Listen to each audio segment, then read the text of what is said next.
Olá gente, eu sou Michael, trabalho aqui na Day Trading Academy com o Marcelo e aqui estamos com mais uma retrospectiva para você para a semana, encerrando aqui a primeira semana de setembro, né? Vamos lá?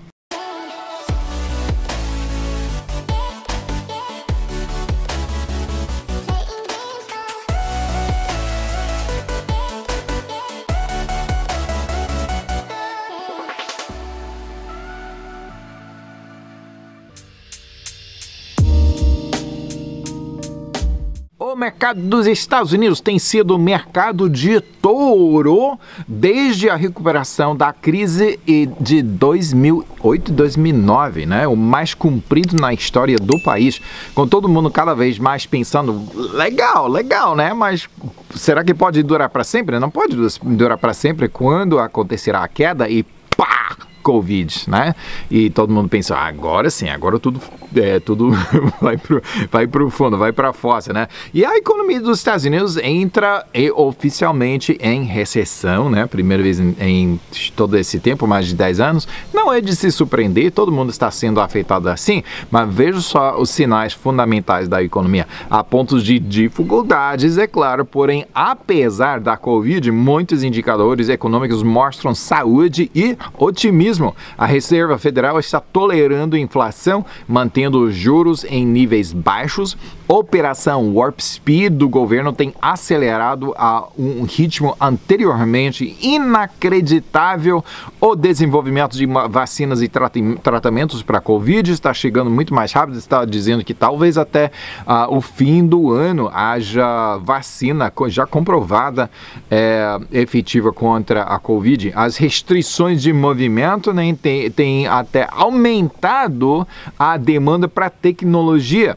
Os três índices principais estão super positivos, o S&P 500 e o Nasdaq batendo novos recordes de alta, Nasdaq focalizado especificamente em tecnologia.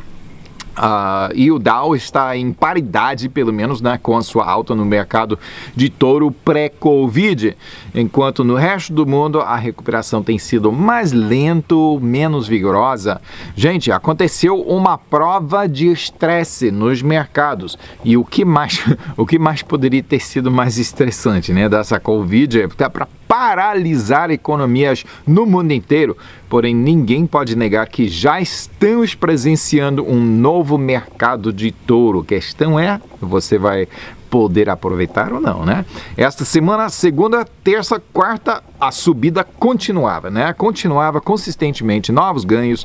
Foi na quinta-feira que aconteceu o recuo de 3, 4, 5% nos índices principais. O Nasdaq sofrendo mais que os outros.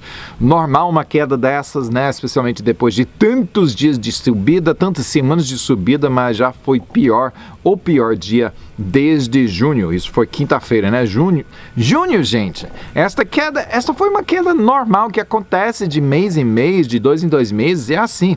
É só uma parada para recuperar o fôlego, né? E tudo parece pronto para continuar o crescimento. Não entre em pânico, não.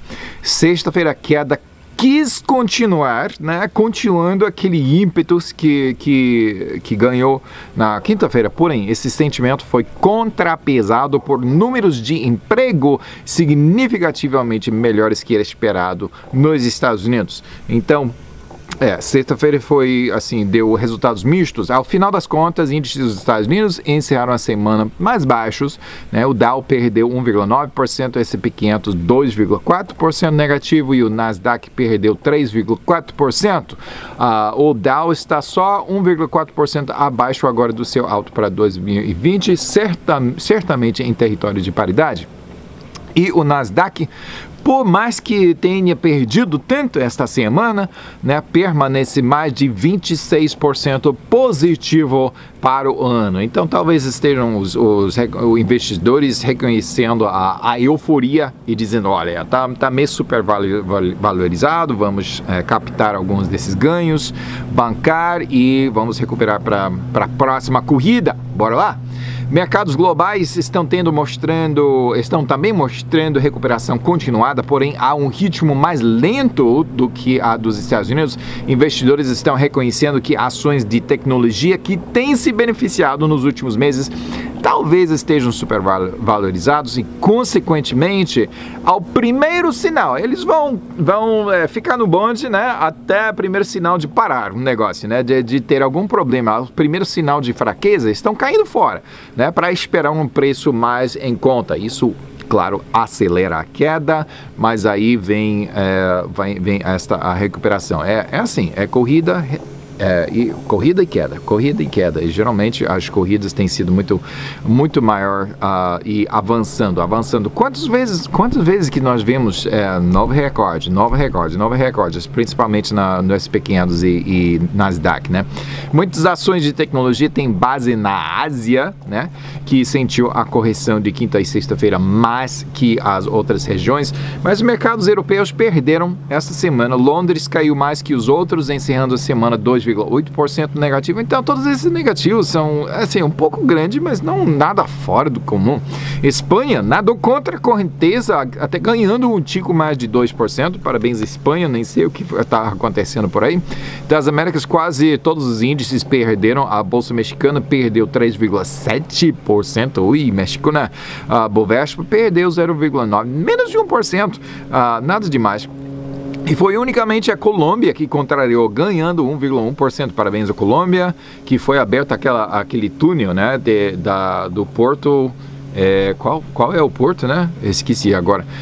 Mas é um túnel de quase 9 quilômetros abaixo das montanhas para ajudar ao movimento de frete do porto para o interior do país, né?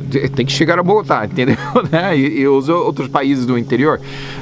E está aberto o túnel, talvez isso que tenha afetado os mercados, especialmente de comércio, e vai liberar muita coisa agora, vai facilitar. Da Ásia também tudo negativo, com poucas exceções. Índia perdeu mais que os outros, em 2,9% negativa. Coreia do Sul e Japão foram os únicos ganhadores, subindo 0,7% e 1,4%, respectivamente. Então, né?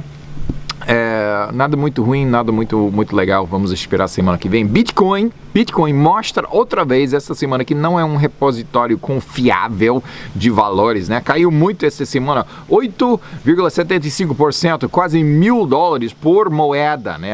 Só 10 mil, agora vale só $10.571,10 cada moedinha digital, que nem se pode tocar, segurar nos dedos, né? É só uns zeros e uns no computador. A escassez artificial, né? Por esse dobrar ou a dificuldade de minerar, não parece que está apoiando bem o preço, né? O euro continua a se fortalecer enquanto o dólar enfraquece um pouco. Chegou a custar um pouco mais de $1,20 para comprar €1 esta semana, uma apreciação de 12% desde março, né? Ainda bem para a Europa, porque a Europa está demorando a sua recuperação. Então, melhor, né, o euro fica um pouco mais forte. Já são mais de 10 anos que a Reserva Federal aqui nos Estados Unidos está bombeando mais dinheiro dentro da economia. Tem um efeito, gente, né? Assim, isso ajuda a economia, mas ao ponto de eles estavam até pensando em parar esta diluição da moeda, da piscina de dólares disponíveis, né? Aí vem a Covid, né? E a necessidade de continuar o resgate dessas empresas e a economia dos Estados Unidos, né? Então, continuar a bombear, e quem sabe quando é que vai parar. Os Estados Unidos têm consistentemente se endividado por muito dinheiro que está bombeando para dentro da economia, e ainda assim os Estados Unidos está assim endividado por volta de $1 trilhão anualmente. Analistas preveem um déficit de acima de $3 trilhões para 2020, principalmente devido a essas dificuldades da Covid. A dívida provavelmente este ano excederá o PIB dos Estados Unidos pela primeira vez desde a Segunda Guerra Mundial. Então, os Estados Unidos terá nova membresia nesse clube infame, junto com a Grécia, a Itália e Japão, com dívida maior que a PIB. O PIB, quer dizer. A Alemanha, maior economia da Europa, está acelerando também na mesma direção, acrescentando o ritmo de endividamento. Porém, Não está tanto quanto os Estados Unidos e esse outro clube infame, porém está aproximando 75% do PIB, não 100% como os Estados Unidos. E com a grande queda no mercado de ações na quinta-feira, se espera uma subida nos rendimentos de títulos, é lógico, né? Porém, um relatório bom de emprego nos Estados Unidos na sexta-feira recuperou uma boa parte desse otimismo. Assim, para a semana, rendimentos de títulos de curto prazo subiram, né? Quer dizer que pessoas estavam fugindo quer dizer, rendimento de títulos de curto prazo subiram enquanto, sim, pessoas estavam fugindo dos títulos, enquanto a longo prazo há um sentimento de continuada recuperação econômica. Então, os rendimentos continuaram a sua trajetória incrementalmente mais baixa. Poxa, foi difícil falar tudo isso. Petróleo não tem se recuperado de fraqueza que teve antes das paradas de indústria e transporte da Covid, que pioraram a situação, né? Ou seja, melhoraram para nós que estamos enchendo nossos carros, né, com combustível, mas que os preços estão historicamente baixos. Petróleo permanece 35% negativo para o ano. Como se pode imaginar, países cuja economia se depende muito de exportações de petróleo estão sofrendo. O Kuwait, por exemplo, né, um dos países mais ricos do mundo, diz que talvez não possua dinheiro suficiente para pagar salários governamentais no mês de outubro. E explodiu um petroleiro, né, um navio petroleiro kuwaitano, né, no alto mar, né, acabando com 2 milhões de barris de petróleo. Isso não pode ter ajudado, não. Aramco, petroleiro estatal saudita, também está mostrando sinais de estarem apuros.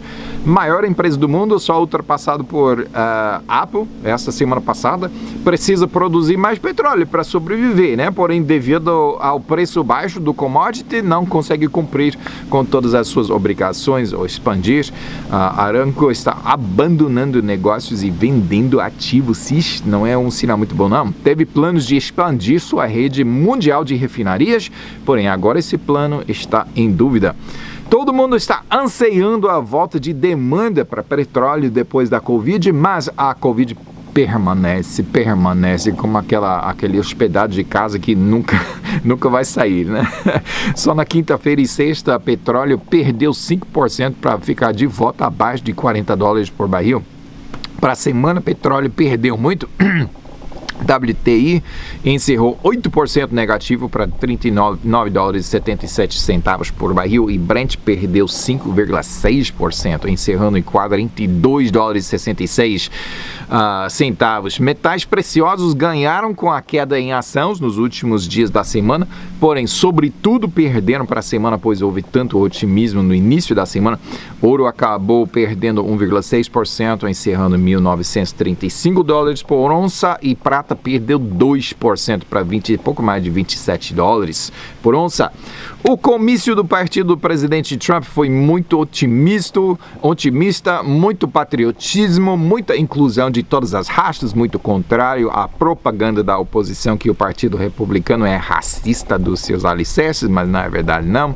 A mídia teve que admitir que até as enquetes menos favoráveis ao presidente mostram que o Ibope do presidente Trump está aumentando em relação ao seu oponente Joe Biden. Menciono isso só porque os resultados desta eleição em novembro são capazes de produzir enormes efeitos na maior economia do mundo, né? Que depende, a economia do resto do planeta, queira ou não, depende muito ou segue muito a economia dos Estados Unidos. Se o Joe Biden for eleito, gente, a maior parte desse otimismo econômico vai evaporar.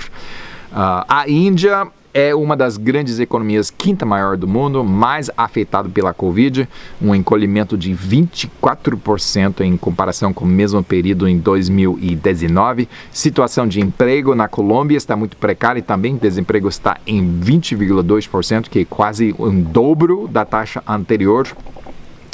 O mundo esperado desdobramento da segunda-feira de ações da Apple e da Tesla, né? Como foi? Ações da Apple que desdobrou 4-1, pularam 3% até quarta-feira. Tesla desdobrou 5-1 e apreciou 12% só na segunda-feira mesmo, no dia do split. Desde a divulgação do split em agosto, há menos de um mês, Tesla tem apreciado 70%, né? Porém, com a queda geral na quinta-feira, Apple perdeu 12%, Tesla perdeu 16%, mas não obstante, estas empresas são muito saudáveis, né? Não sei por que não posso continuar. Por outro lado, eu acho que Tesla está meio supervalorizado no momento, porém os fundamentos estão super positivos, então faça a sua própria pesquisa, mas empresas super legais, né? Zoom Video Communications, Zoom, que é a plataforma usada por muitas reuniões remotas enquanto durar esta época da Covid, apreciou 8,3% na segunda-feira e depois de um relatório financeiro super positivo para o segundo trimestre, aumentou 41% só na terça-feira. Gente, sua receita está 400 vezes mais que o ano anterior. Né? Porém, na quinta-feira evaporou 20% do preço da terça-feira. Então, é assim. Mas essas coisas são normais, né? Relações cada vez mais amargas entre os Estados Unidos e a China estão complicando o comércio entre essas duas grandes economias. A previsão de crescimento chinês até 2030 foi revisada para baixo, desde 4,5% para 3,5%. Não parece muita coisa, né? Mas é uma redução de expectativa por mais de 22%. Puxa, é grande coisa, né? Os termos da Brexit, né? Sim, tem esse Brexit negócio acontecendo também, tá? Continuam a ser negociados. Caminhoneiros e empresas de transporte que entram no Reino Unido reportam que o bolo ainda está cru, gente, né? Prevêem muita confusão e parálise de comércio caso os preparos não forem bem negociados e estabelecidos antemão. Se não for bem preparado, quem perde seria principalmente a economia britânica, né? Da Europa sofreria lombada, né, no caminho, não seria grande coisa para eles.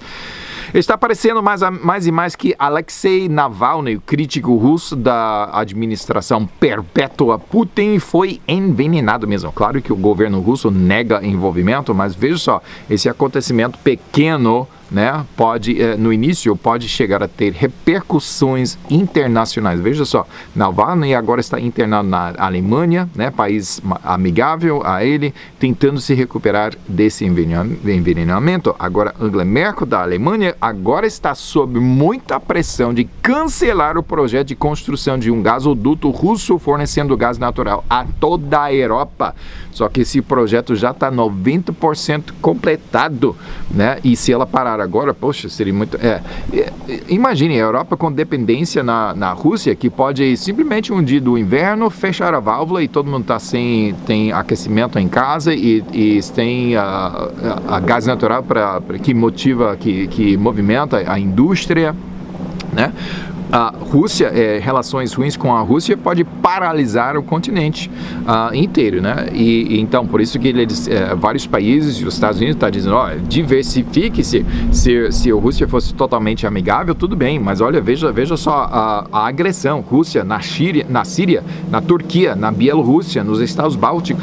Falando nos Estados Bálticos, os Estados Unidos enviou tanques de guerra e tropas para a Lituânia, na fronteira com Bielorrússia, né? Onde está acontecendo essa interferência nas eleições. O cara que está amigável à Rússia ganhou as eleições e o povo inteiro do país está dizendo não, isso não foi certo, não.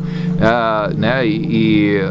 Assim, esse Putin perpétuo, ele tem visão expansiva, né? Para o mundo. Claro que ele vai querer incluir a Europa também, né? Então, super interessante. Pois não sei dos outros países, mas a Covid aqui nos Estados Unidos tem sido bastante politizado. Parece que a oposição a presidente Trump quer mostrar a pandemia da pior maneira possível, né? Mesmo que prejudique a economia, mesmo que mantenha a economia fechada, né? E prejudique tudo. Eles querem mostrar que eles querem alegar que o presidente Trump está mal administrando esta Covid, quando foi ele mesmo que fechou as fronteiras e o Partido Democrático disse que foi xenofóbica, disse que não foi necessário, disse que não usa máscara, né? Vai para comer chinês, comida chinesa. Dessa forma, há uma tendência de inflar os números de mortes devido ao vírus. Saiu um relatório essa semana que das 153 mil mortes já divulgadas como resultado do vírus, 94% dessas pessoas possuíram outras comorbidades. Quer dizer que o número de mortes causadas puramente pela Covid nos Estados Unidos é um pouco mais de 9.200, só isso, né? Triste sim. Notícias boas? Depende da tua perspectiva. Que sua perspectiva seja tudo azul nessa semana que vem. Até a próxima.